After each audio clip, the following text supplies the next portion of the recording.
Hi, everyone. Welcome to Unchained, your no-hype resource for all things crypto. I'm your host, Laura Shin, a journalist with over 2 decades of experience.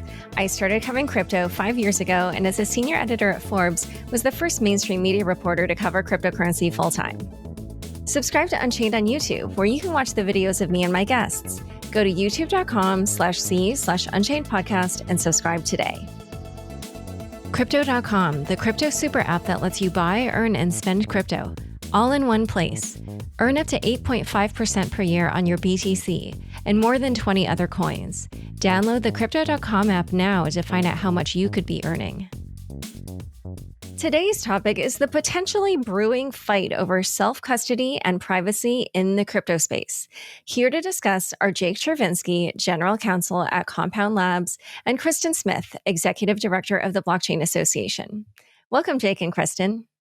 Thanks, Hi, Laura. Thanks for having us. So the topic for today's discussion stems back to, or rather the inspiration for this episode stems back to a tweet storm by Jake last month in which he said that because crypto has matured, there's now new anti-money laundering regulations that could be coming to crypto, and that could happen potentially in a way that infringes on users' ability to custody their own digital assets and transact privately. So this is just the background, but before we actually dive into the meat of today's topic, I really think we need to define some basic terms for people so they understand kind of how this all works and why some of these technical terms are important. So let's just start with the definition of a self-hosted wallet and how it's used, and then how that differs from a hosted wallet. Sure. So I can take that. A self-hosted wallet, I think the best way to think about it is it's just a default Bitcoin or cryptocurrency address. So what it means is the user of a cryptocurrency has their own private key. They are able to control their own assets. They decide whether to send or hold their assets in their own wallet. A custodial or a hosted wallet, on the other hand, is when a person's private key is managed by a trusted third party, like an exchange or a custodian, where the user who actually owns those digital assets, that Bitcoin or some other crypto asset, has to rely on that third party in order to send or get back their assets whenever they want them. So they're relying on a trusted third party. I would also add that people in government will refer to self-hosted wallets as unhosted wallets. We just prefer the term self-hosted wallet. Oh, interesting. And some good examples of self-hosted wallets would be, for instance, like maybe a Ledger or a MetaMask or a blockchain.com wallet, whereas a hosted wallet would be using, for instance, something like Coinbase or Square Cash App, or just pretty much any exchange like Kraken or Binance. Is that correct? Yeah, I think that's right. I think the question is just who has the private key that gives you the ability to transact in that crypto asset. So even something like a paper wallet where you literally print out your own private key is kind of like a self-hosted wallet. The wallets that you described are more like wallet software. So something like Samurai or Wasabi or MetaMask, those are wallet software applications, whereas a self-hosted wallet I would consider even being like a paper wallet or something where you've printed out or have your private key in a hard copy. And then can you just walk me through what a transaction looks like between, for instance, 2 self-hosted wallets versus 2 hosted wallets, and then maybe like a mixture between a self-hosted wallet and a hosted wallet, and then even like I know that you guys are coming out with some materials in which you even compare some of these transactions to credit card transactions. So I'm curious to, just hear you walk through these examples and then how one of these in particular is similar to doing something like a credit card payment.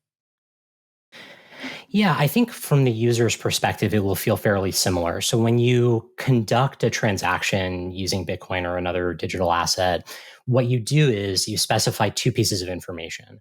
One is the receiving address. So where are you sending the asset to? And the second is what is the amount of the asset that you're going to send, right? So you might send 0.1 Bitcoin to some particular Bitcoin address.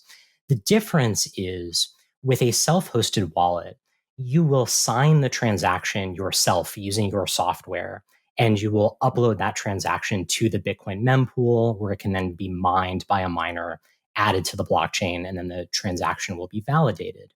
Whereas with a hosted wallet, really what you're doing is you're giving an instruction to the custodian who has the private key to make that transaction on your behalf. And you're trusting that they will, in fact, process the transaction the way that you've specified. But of course, they could decide not to, or they could get it wrong. So the question is really, are you the user processing the transaction yourself using your private key, or are you asking somebody else to process that transaction for you? And I think this is very similar. I mean, the analogy that we use when we talk to policymakers, because policymakers like to think in analogies, is that a self-hosted wallet to self-hosted wallet transaction is very much like cash. It's like me opening up my wallet, taking a $5 bill and handing it to Jake. He puts it inside his wallet. That's all you need, right? You don't need any sort of third party to validate that you have the cash. The fact that you have it and hold it in your hand and pass it over, that is the transaction. That's very different than if I go buy a sandwich down the street with my credit card. There are several intermediaries in between that need to have information about the transaction before it's verified and completed. And so I think that as we think about the role of cash in society, being able to have transactions with self-hosted wallets is really important for a lot of different reasons that we can get into on the show. Well, yeah, why don't we talk about those now? What are the benefits? Well, privacy is one benefit. Not having, if you look at China and some of the systems that they built out, they see every single minor transaction, between every single person, and then they do profiles based on top of that. That's not great. I think there are a lot of businesses, who deal with cash, who might be serving customers that don't have access to the traditional financial services system, and so cash is a fairly low cost way of transacting because there aren't fees associated with it. But also, that individuals often have need for privacy. They might be purchasing something that's embarrassing, or purchasing something that they fear if other people knew, that they would be, maybe in trouble with their job or something like that. Or there might be a healthcare expenditure that, somebody wants to keep private. And so by not having a financial record, that preserves individuals' privacy. Yeah, I think this strikes directly at the core principle of what Bitcoin is all about, right? The concept of Bitcoin is that you do not need to rely on a trusted third party in order to have access to basic financial services or to be able to hold a store of value. The reason that this is so important is because if we have a world that is completely intermediated, meaning you always have to rely on some third party in order to hold your assets for you or process your transactions for you, that makes you susceptible to all kinds of attacks and other vulnerabilities in that financial system. This is honestly less of an issue in the Western world, where we have a pretty good financial system. Our banks are pretty reliable. PayPal works pretty well. But in a lot of other places in the world, where the banks aren't so reliable, it's really important for people to be able to have financial autonomy and to be able to hold their own value without relying on third parties that frankly are not very trustworthy.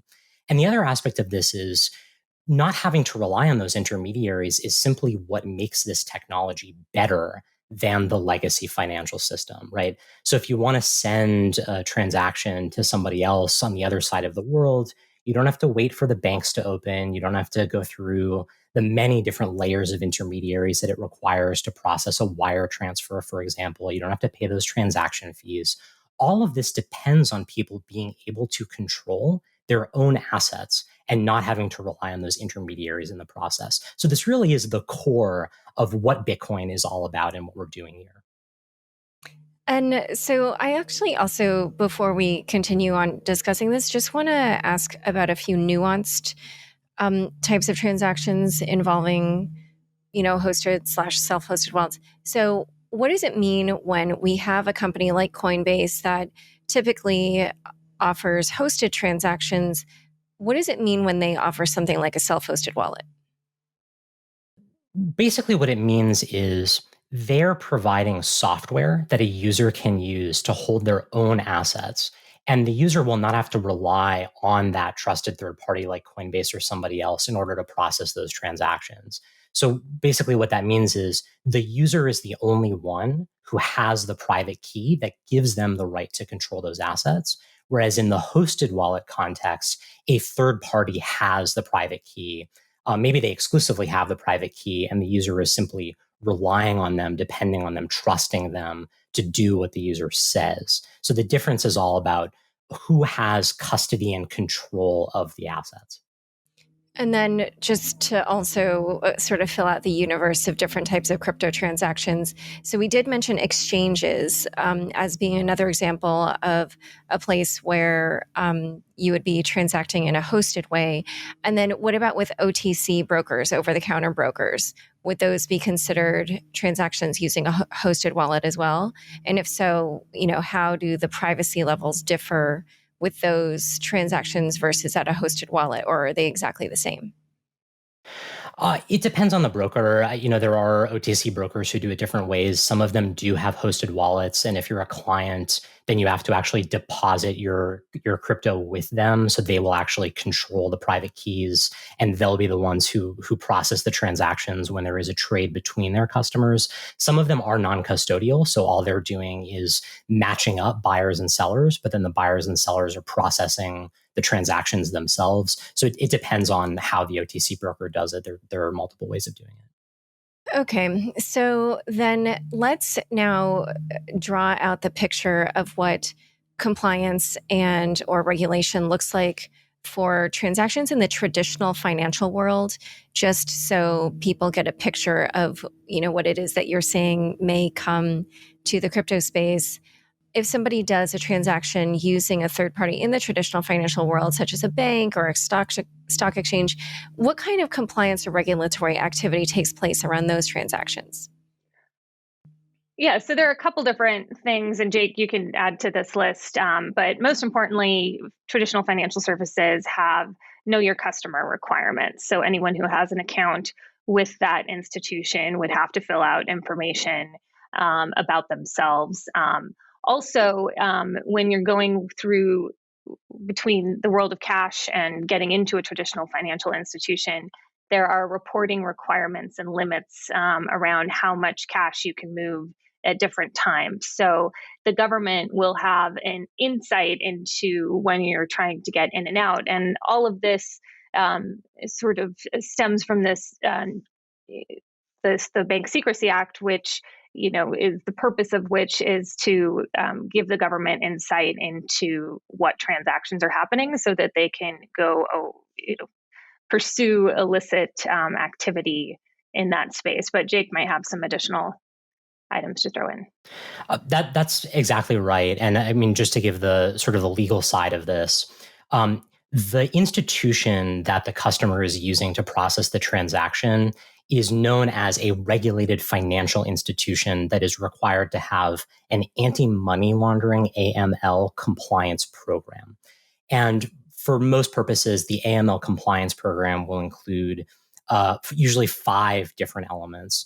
And some of it the customer never sees. So things like having a designated compliance officer that is responsible for compliance, that's required. Having internal controls to capture any types of fraud or other issues is required. Having an employee training program is something that these financial institutions have to do to train their employees about identifying red flags that might look like money laundering or terrorist financing. And then there are, as Kristin just said, record keeping, reporting, and customer identification requirements. So these financial institutions have to know who their customers are. They have to collect certain information about the transactions that their customers are trying to conduct. And then sometimes they are required to report details about those transactions to the government. Sometimes that's based on the amount of the transaction. So transactions that exceed a certain US dollar value have to be reported. Sometimes it's about the nature of the transaction. If it's suspicious, so if the institution has some reason to believe that the transaction is involved in some criminal activity, then they'll have to report that to the government. All right, so now let's turn to these proposed and perhaps in some of these cases, existing regulations that could affect self-custody. In May 2019, FinCEN, the Financial Crimes Enforcement Network here in the US, published guidance on how its regulations apply to cryptocurrency businesses. So what did those guidelines say when it comes to this particular issue? So, and Jake, feel free to jump in as well. So those guidelines provided, so there's been two sets of FinCEN guidance, but the guidance from last year did have some positive news for self-hosted wallets in there, which again, they call unhosted wallets. And at the time, it said that unhosted wallets don't need to register as money services businesses with FinCEN. So a money services business is the entity that is roughly equivalent to what we refer to as VASPs in the international context, virtual asset service providers. And so that was an important victory at the time. But we are now starting to see some discussion that could, sort of threaten the flow between the two worlds. But that to me was the most important part of that guidance. Jake, did you want to add anything? No, I mean, that's exactly right. FinCEN has done a very good job of drawing the line between who regulated money services businesses are and what types of entities in the crypto ecosystem are not actually performing money transmission services such that they're subject to the law. And Kristin, that was a great explanation of last year's May 2019 guidance. Okay. Yeah. Well, so shortly after that, in June 2019, the Financial Action Task Force, which is a global organization, published its guidance for a risk-based approach to virtual assets and virtual asset service providers. So how did this guidance differ from the FinCEN guidance? So I wouldn't say it necessarily differed. And it's also important maybe to step back for a second and explain the difference between an entity like FinCEN and one like FATF. FinCEN is a bureau of the U.S. Treasury Department. It's responsible for administering the Bank Secrecy Act, which is the U.S. law governing anti-money laundering compliance. So FinCEN is actually responsible for rulemaking around how regulated financial institutions can comply with that law. FATF, on the other hand, is not an administrative body. Instead, it's an international standard setting body that makes recommendations about what its member jurisdictions should do with the implementation of their own laws. So basically what FATF does is every year makes recommendations about what a good global industry standard would be for anti-money laundering regulations. And, actually, I think that what the FATF said last June and what FinCEN has been saying is really quite consistent, which is that at this point, the law in the US and also in most other jurisdictions does not require any software providers, that is, any developers that are providing self-hosted wallet software to comply with anti-money laundering regulations. The reason for that is because the regulations apply, like I said before, to financial institutions that are processing transactions on behalf of their customers, not to individuals who are processing their own transactions. And the FATF agreed with FinCEN that the current laws don't apply in the context of those self-hosted wallets where people are processing their own transactions. However, what the FATF did was they flagged self-hosted wallets as a potential money laundering and terrorist financing risk that might require some further analysis by its member jurisdictions to find out whether perhaps the law should be changed so that there should be new regulations for those self-hosted wallets. And that was really one of the first times that we've heard any signals from regulators, either in the US or globally, that there is concern about people who are holding their own digital assets and processing transactions on their own behalf. Yeah, I think the fact that FATF again is they meet on a regular basis. They issue reports on an ongoing basis and guidance, and that what was particularly troubling was, again, they didn't require that any of the nations that participate in FATF take these steps, but they suggested that if there is concern that there are a couple of tools that could be considered in order to kind of help prevent concerns around illicit finance. And one of those is banning or denying licensing platforms if they do allow transactions with self-hosted wallets. Another would be introducing volume limits on peer-to-peer transactions in general, or mandating that transactions occur with a VASP or other type of financial institution. And so again, they weren't recommending these, but they were throwing them out there as possibilities. As we look at this, it's worrisome that, if nations around the world start to implement some of these, what we're going to see is a bifurcated world where we have one world of these self-hosted wallets that can only interact with another, but there's no way to get any interaction with hosted wallets. We also worry that because any sort of even just like limits will be very difficult to comply with, that what we'll see is that the hosted wallets and the exchanges that are associated with them will just stop allowing transactions to self-hosted wallets. So, definitely concerning that they're out there. And I think that the compliance with these types of solutions, if they were to be required, would be so difficult that it would really, as I said, create sort of two different worlds. And one other thing, and I'm not sure if this is a suggestion or if this was like a proposal, but I also saw that I believe this FATF guidance either recommended or floated the idea that VASPs should get the customer info of any sender of a transaction from a hosted wallet from the customer themselves. Was that something that they said, recommended, or just an idea that they were floating? I interpreted that as an idea, not necessarily a firm recommendation. I mean, at this point, I think that the FATF is sticking pretty strictly to the idea that regulations apply to VASP transactions, meaning from one hosted wallet to another hosted wallet.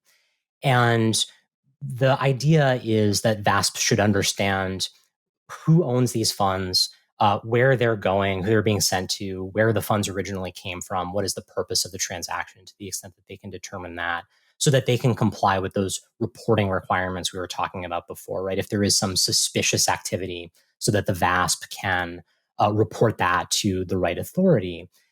Sometimes it's hard to get all that information in the crypto world, and there's been some difficulty for the VASPs in figuring out how to gather all of that information that in the traditional financial system is really easy to collect because it's been done for decades, and it's pretty easy to track how funds have moved through regulated financial institutions, as opposed to the crypto world where funds perhaps were jumping through self-hosted wallets, for any number of hops before they arrive at a VASP. So I think that the FATF and its members are all just thinking about how do you address that kind of situation where it's harder to collect the information that typically is very easy to collect in the traditional financial system. But the FATF is very careful about differentiating between ideas that it's exploring versus standards that it is recommending for its members. And I think that's what we saw in the June 2019 12-month review, was a lot of ideas and thoughts about what might come in the future, and really holding off on making any firm recommendations at this point. One other thing to come out of this was that, the different countries following this guidance can implement the regulate or the standards as they like. And Switzerland has come up with something called the Swiss rule.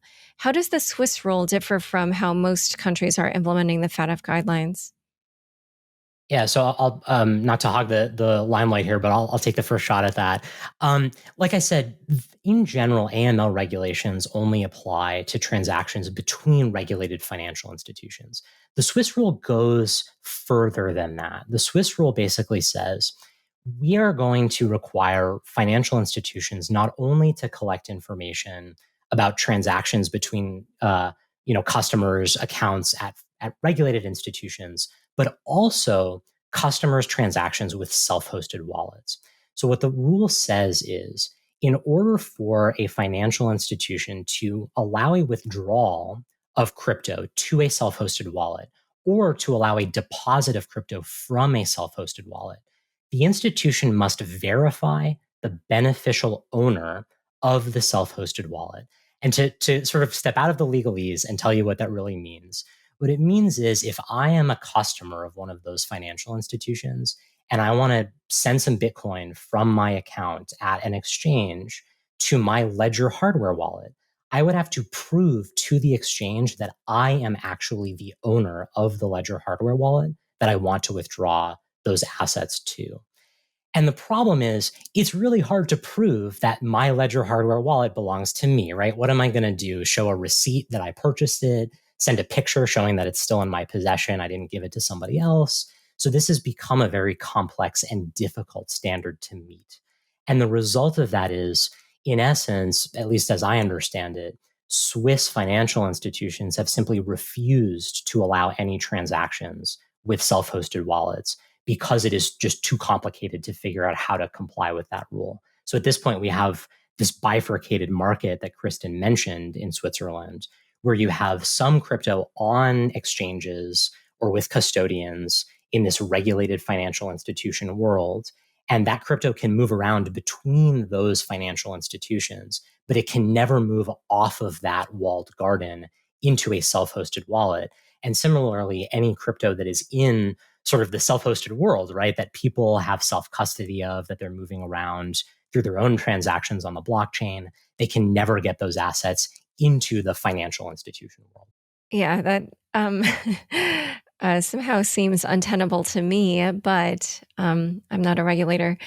One thing I wanted to ask was, Switzerland is just one place. So if this were to be implemented there, would it really have a ripple effect, or would it simply affect people who use some of the exchanges or wallets in Switzerland? Well, I worry that it could have a ripple effect. I worry that when you have one nation do something, then other countries will look around and say, "Oh, they're being tougher on illicit finance than we are," and there's sort of a race to make sure that regulations are strong enough and meeting the strongest standards. And the reason that there is such concern about unhosted wallets is, for those who understand this space, but for policymakers who might be um, less schooled on the inner workings of cryptocurrency, the major concern is that today, cash is obviously the method of choice for criminals, whether it's for terrorist financing or for anti-money laundering. That is like the preferred methodology. But if I want to finance some terrorists on the other side of the world with cash, I actually have to physically deliver that cash. I have to put it in a bunch of suitcases and get on an airplane. And at some point along the way, there's a good chance I might get caught with all of that. But the concern that these regulators and policymakers is that with self-hosted wallets, you can do very large amounts of volume almost instantaneously. And so that is something that they're trying to wrap their heads around and figure out what to do. Sort of the irony is that the way that we track down these guys today is using, there are these specialized firms that do forensic analysis of the blockchains. And because we have information about some of the wallet addresses and don't have information about some of them, we're still able to piece together, not me, but these firms are able to piece together and many times identify who has that information. But the irony is that if we get to this bifurcated world, we'll have no information about the world of self-hosted wallets while having perfect information about the world of hosted wallets. And so the cure that these policymakers are coming up with that results in this split world is actually going to make it more difficult to find the bad guys and not stop it. And so, we're hopeful that by doing some education around this, that we'll be able to prevent some of these ideas from taking off in the U.S. And not make the Swiss rule the standard that we will see globally. Yeah, and it actually just occurred to me as well that this also has implications for security, because if people then feel that they need to keep the coins they've purchased on an exchange at the exchange and can't pull them over to their own self-hosted wallets, then a lot of people's coins will be subject to any hacks at those exchanges. Whereas, right now you can transact and get a good price on an exchange, but then bring your money back to your own hardware or your own software wallet. All right. So, in a moment, we're going to talk about some of the other regulations that could come to the self custody area and restrict people's ability to host their own wallets. But first, a quick word from the sponsors who make this show possible. Crypto.com, the crypto super app that lets you buy, earn, and spend crypto all in one place. Earn up to 8.5% per year on your BTC. Download the Crypto.com app now to see the interest rates you could be earning on BTC and more than 20 other coins. Once in the app, you can apply for the Crypto.com Metal Card, which pays you up to 8% cash back instantly. Reserve yours now in the Crypto.com app. Back to my conversation with Jake Chervinsky and Kristin Smith. So there is actually also another regulation that may come specifically to the US, because FinCEN is looking at adopting a rule that would lower the threshold for transactions that have data collected on them by financial institutions for the Bank Secrecy Act from $3,000 down to $250. What do you think of this idea? Do you think it's a good idea or a bad idea? And, why do they want to do this? So we think this is a bad idea. They want to do this, and this is something that we understand is a priority for the Treasury Department. Not just FinCEN, who is the direct regulator, but we think this is a bad idea. It's particularly bad for crypto because this proposed rule applies to all financial institutions that are out there. So for banks that already have a program in place for this, it's fairly easy for them because they just sort of change a number, and it will increase the volume of reports, but it's easier for them to comply. But for crypto companies that don't yet have a working travel rule solution in place, this is going to be hugely problematic. And it's not going to apply to just international transactions like the rule suggests, but in practice could very well have to comply, or it would very well apply to all transactions, because the way that kind of current iterations of the travel rule solution that are in play, there's no way to sort of verify where a wallet is in any sort of reliable way. So if it were to be applied, it would have to be blanketly applied. And so this is a big step for crypto. The VASPs in the US have been working together to try to figure out a solution, but this makes it incredibly much more burdensome. I agree with Kristin, and I think on principle, the idea of reducing the reporting threshold is directionally incorrect. Right? The direction that you're moving by saying more will be reported to the government is expanding the amount of surveillance that is conducted and reducing the privacy of people who are using the financial system. And I think in the wake of the FinCEN files, where we learned that basically the reports that are already being submitted to the government are not being used particularly well. And that's for reports of many millions of dollars in value of transactions, or even billions of dollars in transactions. To say that the solution to this problem is for the government to collect even more information about transactions in the $250 range just doesn't make a whole lot of sense. I think that what we should be focusing on, to the extent that we believe that this surveillance system, where financial institutions are deputized basically as actors of law enforcement to provide information to law enforcement so that they can root out criminal activity, the solution to that is to improve the government's use of the information that it is already receiving, not to just expand the dragnet and collect more information. So I think directionally, it's just incorrect to think about reducing the transaction thresholds. CoinCenter did write up a comment in response to this proposal, and they pointed out that when the Bank Secrecy Act was implemented in 1971, $3,000 back then would be the equivalent of $20,000 today, and that the equivalent of $250 today would have been $40 back then. So that just gives people a perspective on, what Jake was talking about when he says, like, directionally, it's not maybe going in the same direction as originally intended.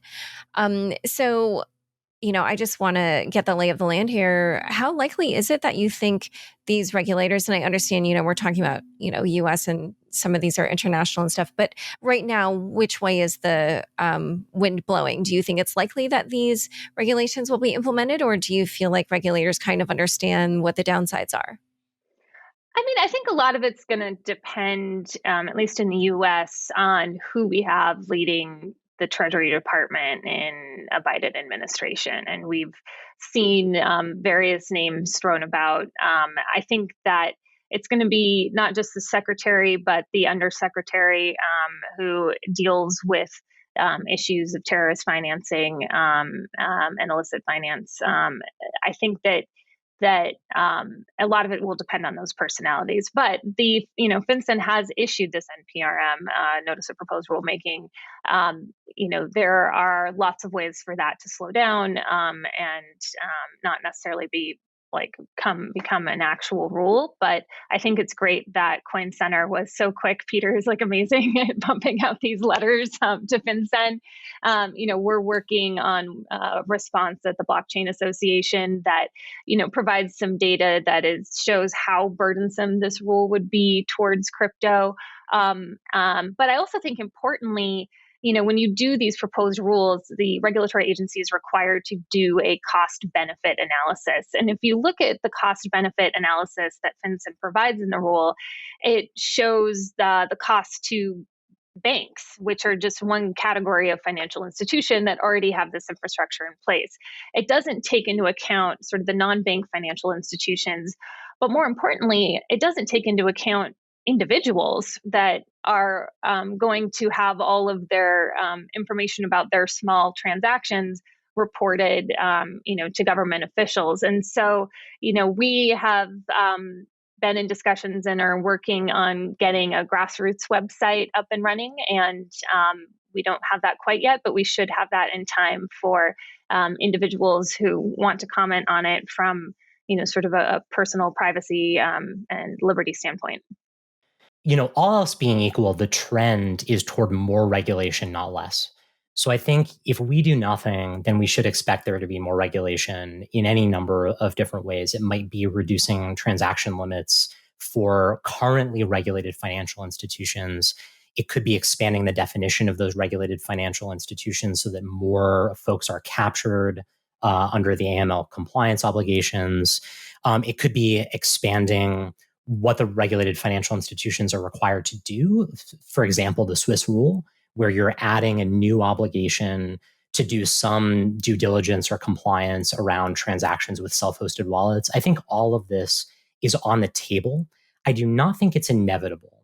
And I think that there is a lot of room for us to make very strong policy arguments why these regulations don't bear out the cost-benefit analysis, why the cost is much higher than the benefit.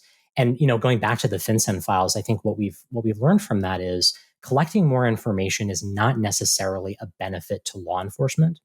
And also, there are many ways for law enforcement to do their jobs to detect and prevent criminal activity without doing dragnet financial surveillance. And on the other side, I think what we see is that the cost to individual privacy, to the usefulness of crypto networks, is really substantial if you limit the ability of people to use these systems the way that they're intended, which is to say, to remove intermediaries and trusted third parties from the ability to conduct financial transactions. So I think that it's incumbent on us in industry and those of us who care about this issue to make those arguments why this matters to us. And I think this is a project for not just the next few months, but the next few years and maybe the next decade. I do think that we're entering sort of the second phase of the crypto wars The first part of which we mostly won in the 1990s around encryption on the internet, although we are still sort of relitigating that battle now in various ways. I think that, how that argument applies to financial privacy in the crypto ecosystem is sort of the next battle that we're going to have to fight for a long time to come.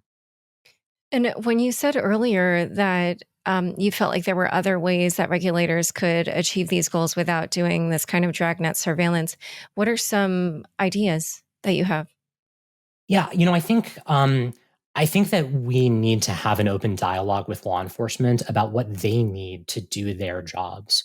But I mean, just as an example, we had this whole argument when it came to encryption in the 1990s, and there was a fairly strong argument that allowing criminals to use the internet to organize was going to increase the amount of illicit activity that we saw in the world. But the solution to that was not to ban the internet. It was to empower law enforcement with modern tools so that they could still detect and prevent criminal activity that used new technology. And this is frankly not a new story, right? Criminals are always the first adopters of new technology. And then law enforcement has to figure out how to address criminals' use of that new technology. And so I think, one good example is how global law enforcement has addressed darknet markets, for example. And in large part, they aren't taking down darknet markets by doing massive financial surveillance and collecting information from financial institutions. They're doing good old fashioned police work. They're finding out who the people are who are using these technologies for illicit purposes. They're doing undercover work. They're intercepting drugs that are being sent through the mail. They're doing that kind of good old fashioned work to figure out how to stop crime using new technology. And I think we need to empower law enforcement to do even more in that sense, rather than sacrificing financial privacy in the name of what sounds like it might be helpful, but in truth seems like isn't that helpful at all. And I also wanted to put into perspective the level of crime or money laundering that we're seeing in crypto versus the traditional financial system. Can you kind of make a comparison there to, the levels of activity in terms of criminal activity, and then also maybe make a comparison in terms of the response from the regulators? All of the sorry, Kristin. No, go ahead, Jake. All of the data that we have now suggests that there is very little illicit activity using crypto. So there have been a couple of reports that have been done by folks with access to really good data. So Chainalysis, for example, said that in their most recent annual report, I think only 1.1% of all crypto transactions involved illicit activity. There was also a report commissioned by the folks behind Zcash through the Rand Corporation, which found, I think, less than 1% of transactions in privacy coins like Monero and Zcash involved illicit activity. In comparison, criminals really do prefer using US dollars in cash for their criminal activity. That is still the monetary instrument of choice. And so when we talk about these concerns that regulators have, it really is an inchoate fear about some future hypothetical world where criminals have decided to start using crypto for illicit purposes in a way that they absolutely are not today. So it's a fear about a possible future, not a concern about what's happening right now in the world. In terms of what is happening right now, I believe OTC brokers are apparently the biggest money laundering risk in crypto. Why is that, and how do you think that risk can be mitigated? Well, I would say it depends on the type of OTC broker. I think most of them that we see here in the United States are regulated, and they do KYC, and they are, they're very good actors. But I think the problem we see is overseas. There are OTC desks that facilitate, large transactions without having any information, and that is probably one of the biggest holes in the system. And then if we could get those types of actors to come in and do, KYC and have an AML program, that would be the source of it. It's not, the companies here, OTC desks here in the U.S., but more overseas. I completely agree. And I think this is the mission of the US government right now, is to bring overseas entities into compliance with anti-money laundering obligations. And, one thing that kicked off this discussion recently was the US government's enforcement action against BitMEX, which really had to do with BitMEX serving US customers, but not complying with the Bank Secrecy Act and performing KYC, customer due diligence, on its customers. And so I think what we're seeing from regulators is a focus on bringing those offshore entities into compliance. And I think we're seeing this across the board where offshore exchanges, and I'm sure this is true for OTC brokers as well, who for a long time offered no KYC services, are now starting to require KYC for all of their customers. And I think that trend will definitely continue as we go forward. I also wanted to draw out the, I guess, how the different political situations in different geographies can also influence one's perspective on the value of peer-to-peer transactions. And I know that there are particular countries where the value of that is actually pretty salient right now. Hong Kong might be an example, or Venezuela, China. Can you just walk me through what the benefit is of having peer-to-peer crypto transactions possible in places like those? Yeah, well, I think in Hong Kong, with everything that's been going on there in the past year and the protests, if you bought a Metro card with the system, they would be able to know that you were a part of those protests, and you don't want the government knowing that. And so to be able to have a digital cash-like option to engage in political activity, that's one example. But I know Jake has a lot of thoughts on this because we talked about this before. So let him. Yeah. And we've mentioned a few times already in this discussion that some of these concerns are much greater outside of what we think of as liberal democracies in the developed world. It's really where people fear their government because their government is authoritarian. And their fear of censorship is because they believe that their government will not comply with the rule of law and will not respect their basic human rights. In places like Venezuela, for example. And, look, we're not seeing, I think, a whole lot of use of crypto networks in Venezuela right now.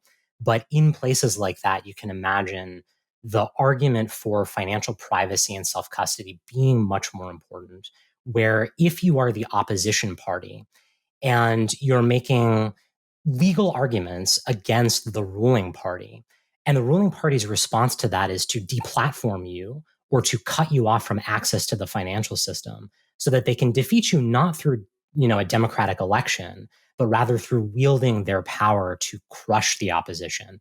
That's where these technologies really matter. And so this is a geopolitical question. And I think something that the US government will have to consider as it thinks about its policy toward crypto broadly is, how is crypto a geopolitical tool for freedom and against oppression in places where governments are not respecting the rights of individuals to speak freely, to think freely, and to fight for their own voice in politics? So something super interesting that acting controller of the currency, Brian Brooks, said when he came on Unchained was, I asked him about privacy, and he said, look, if you're a dissident in a country like Cuba, or if you live in Venezuela, you'll care more about financial privacy. And then he said, quote, in the US, where we are legitimately a target of terrorism every day, it feels a little bit different.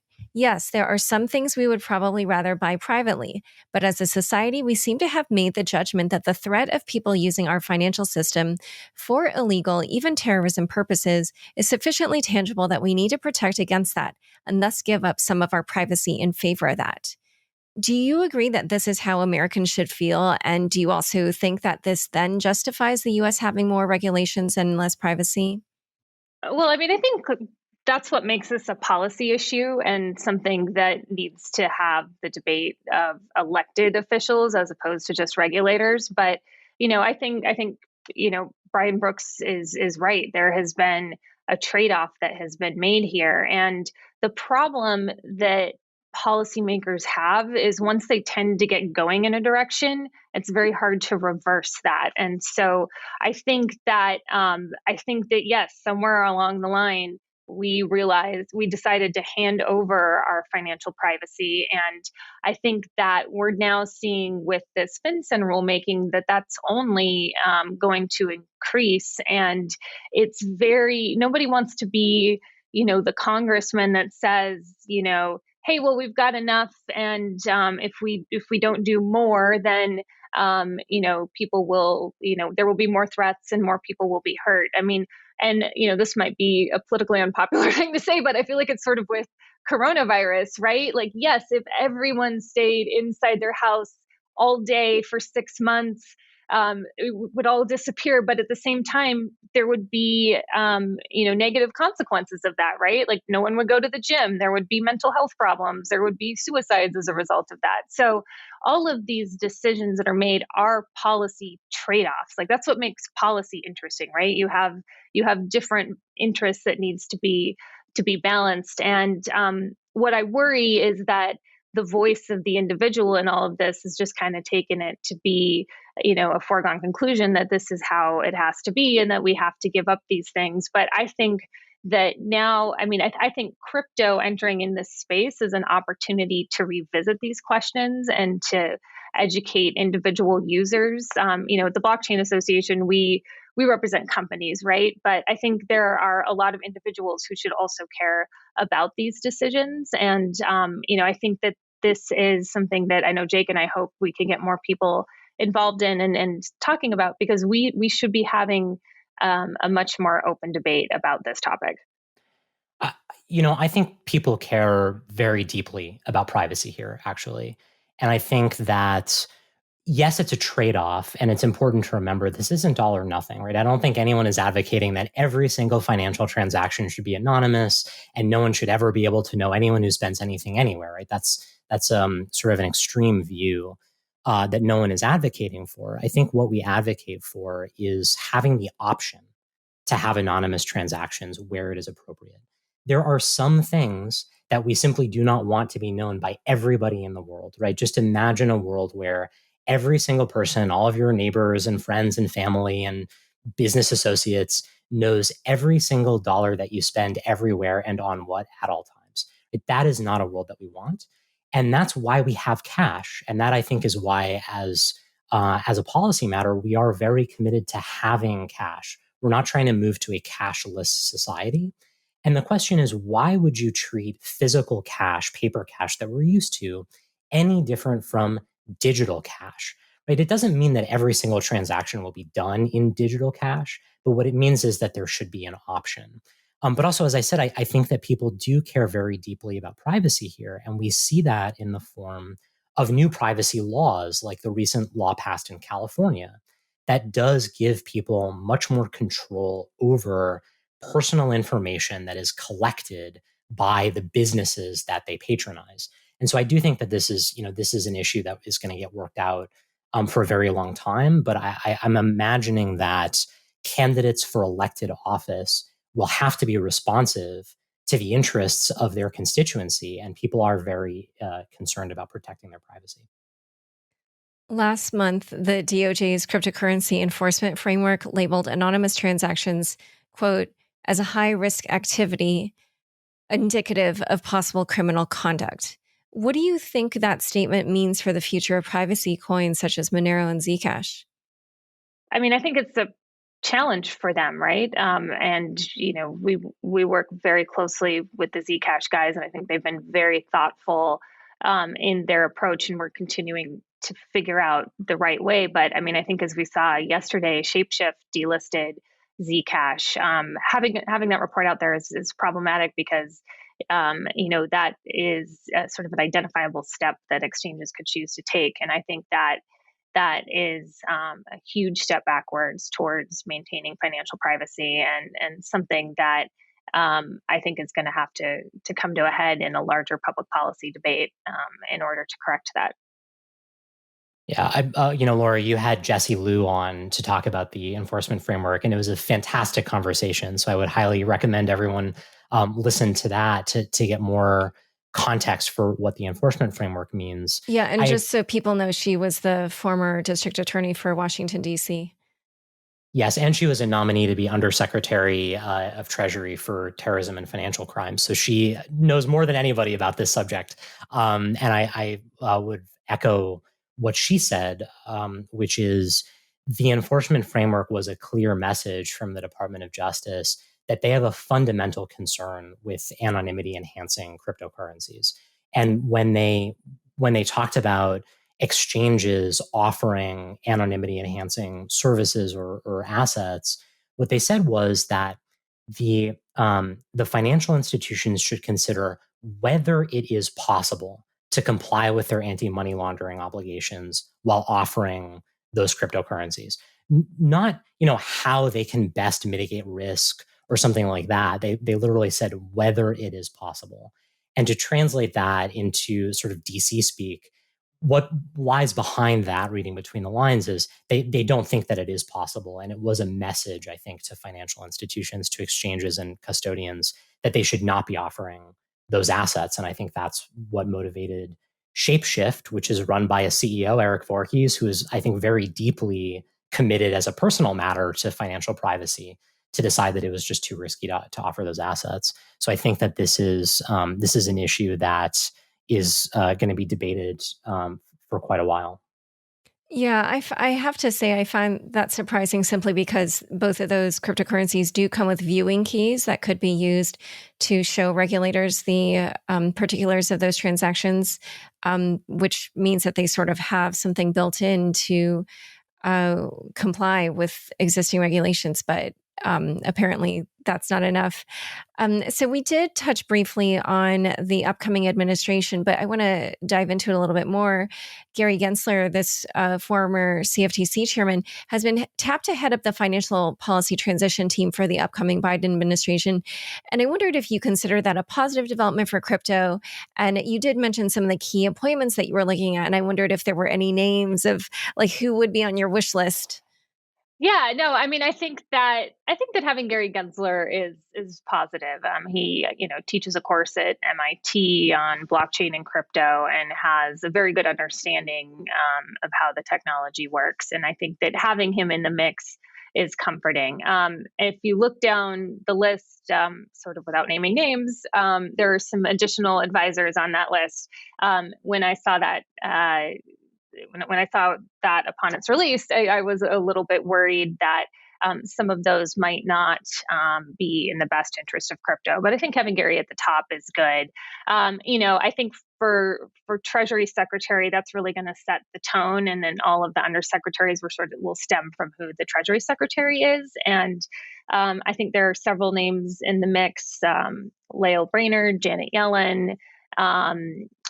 Who, either of them, I think, would be, thoughtful on these issues. I don't think they have a major beef against crypto, but I also don't think they're the biggest champions either. I've been trying to get Glenn Hutchins on the list. I don't know if Glenn Hutchins knows this, but I think he would make an amazing Treasury Secretary who's really understands this space. I think Roger Ferguson I've heard his name on that list. I think he would be a thoughtful choice. He's the current CEO of TIAA-CREF. There's nobody on the list right now that I consider to be an immediate threat, especially compared to the current Treasury Secretary. I mean, he's been fairly vocal that he doesn't see much value in cryptocurrencies. So I think, the bar is fairly low right now, and we need to just get somebody better than that. But, I'm not sure, when somebody shows up and they, are surrounded sort of by the career staff that have dealt with these issues, they may decide to take on sort of in this next level of regulation as a priority. So we're not out of the woods yet, but I think that that's why it's important that we be having this conversation within our crypto community, and get people mobilized and involved, and weighing in with regulators when there's opportunity, and talking to members of Congress and letting them know that financial privacy is important, and that we don't want the government to go too far. And speaking of Congress, how does the makeup for the next Congress look in terms of this issue? Do you think that it will be the type of Congress that wants more surveillance, or that will be supportive of privacy?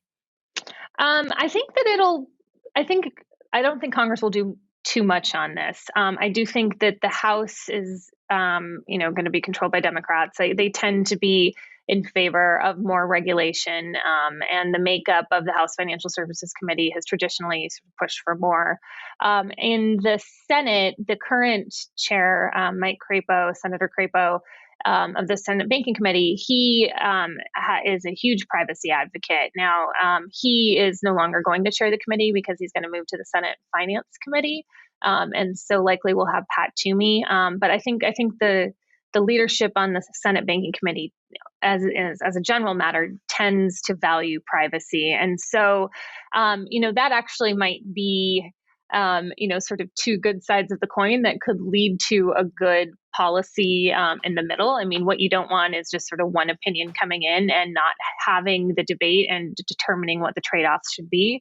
But I'm not convinced that that is something that's going to move quickly. Now, what could change is if there is some horrible incident and we find out that Bitcoin was the financing behind it, then that could change very quickly. And so I think that's why, we want to make sure we have our ducks in a row to have that debate. It's one of the reasons why the Blockchain Association this month is putting out a report on this topic. And we want to be ready to go because that could change pretty quickly under the right circumstances. And I also wanted to ask about something that maybe, isn't in any of these proposals at the moment, but certainly is out there as an idea. Could there be regulations that come for developers who write code for self-hosted wallets or for other privacy preserving crypto products, that where they might be targeted, even if they're not actually, in charge of people's private keys? So sorry, go ahead, Jake. Oh, I was just going to say that would surprise me a lot for a couple reasons. The first is, right now, there are no laws that I think could be construed as applying to the developer of software who is not actually taking custody of someone else's assets. And so in order for something like that to happen, you wouldn't just need, new FinCEN guidance or even formal rulemaking. You would actually need Congress to pass a new law extending regulation to the developer of open source software.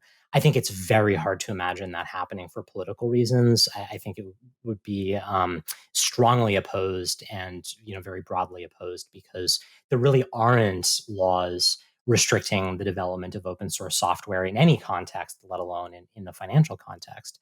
I also think that there would be a pretty strong constitutional challenge if there was an attempt to craft some law that prevents folks from simply writing software that they themselves are not using or helping others to use.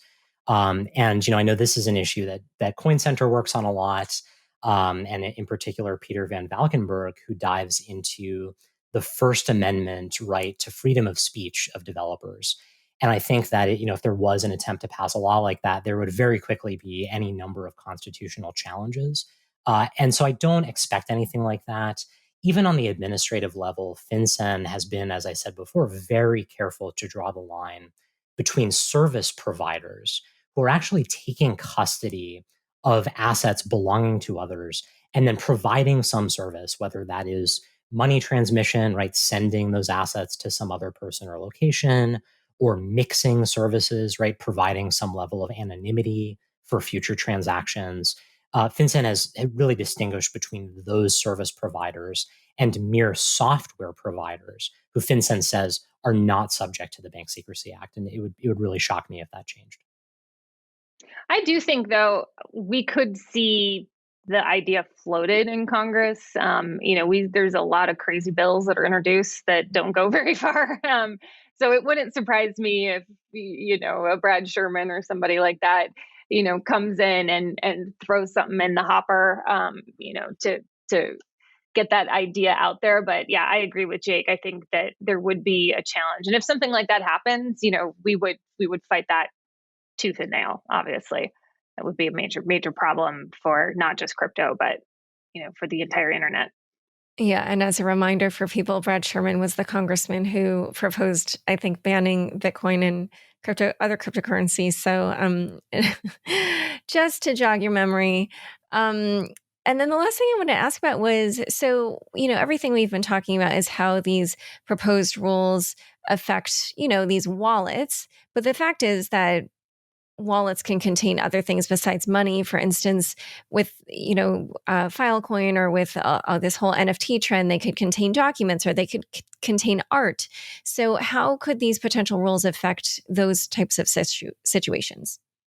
Yeah, no, I mean, I think if there are, if policymakers decide that self-hosted wallets are untenable and that there need to be limits in transacting with unhosted wallets, that is not, that's not just money. If you think of your wallet today, for those who actually still have wallets, you may keep your cash in there, but you might also keep your social security card in there. You might keep a picture of a family member.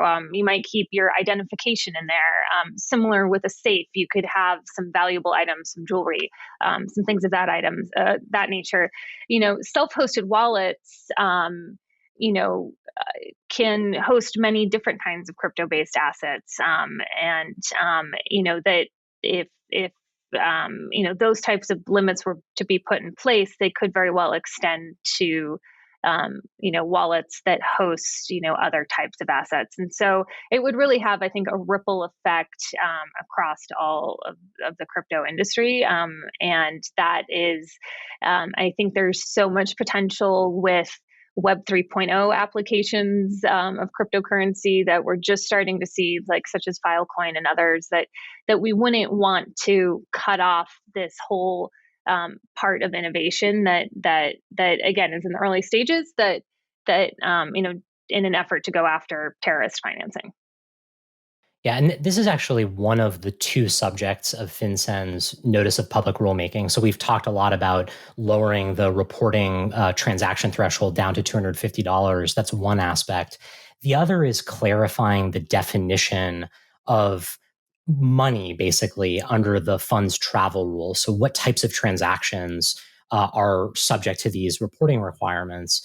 And basically, the notice of public rulemaking proposes clarifying that all quote unquote convertible virtual currencies, CVCs, which is FinCEN's word for cryptocurrencies, that all transactions in CVCs are subject to the Bank Secrecy Act. I think in general, that makes sense. It's sort of what we've all assumed anyway, that Bitcoin and Ether and, pick your crypto, that all of them are subject to those requirements. I think where there might be some dispute is, like you said, Laura, when you get outside the scope of these convertible virtual currencies, these fungible assets, to non-fungible assets where there's a token representing art or something like that. I think then there might be an argument that the traditional rules for anti-money laundering compliance don't apply. But I don't think we've really dug in from a legal perspective to that issue quite yet. All right. Well, we will see where all of this goes. When are kind of like the next big developments that you're looking for when it comes to whether or not this is going to go in the direction you would like or not? Well, I think seeing what happens as the next step with the FinCEN notice of proposed rulemaking, and whether they extend it and move forward with that. I also think figuring out who the Treasury Secretary nominee is and who some of the other people at Treasury will ultimately be, which we'll be finding out in sort of the weeks and months ahead. And then I think as one we're keeping an eye out on is FATF is expected to do another report in June, and this may or may not be addressed in that, but we'll definitely be keeping an eye out to see if this is something that they continue to have as a matter of discussion. Okay. Well, where can people learn more about each of you and about this topic? Well, for the Blockchain Association, you can follow us at Blockchain ASSN on Twitter, or you can go to the blockchainassociation.org. We have a public policy page that talks about all of our issues, including this, including what we've been speaking about today, and that will have a link to our report on self-hosted wallets that we're releasing in November. Yeah, and for me, I would say just follow me on Twitter. It's at Chervinsky, Chervinsky. I try to keep folks updated on the most important issues around self-custody and privacy, and especially as enforcement actions roll out from the Department of Justice and elsewhere in the U.S. government. I try to keep folks updated on that. And then when there are opportunities to provide public comments, like in the case of FinCEN's notice for public rulemaking, I'll try to keep folks updated about those opportunities as well. Okay, great. Well, thanks to both of you for coming on Unchained. Thanks, Laura. Thank you. Thanks so much for joining us today. To learn more about Jake and Kristin, check out the show notes for this episode. Don't forget, you can now watch video recordings of the shows on the Unchained YouTube channel. Go to youtube.com/c/Unchained podcast and subscribe today. Unchained is produced by me, Laura Shin, with help from Anthony Yoon, Daniel Nuss, Bossy Baker, Shashank, and the team at CLK Transcription. Thanks for listening.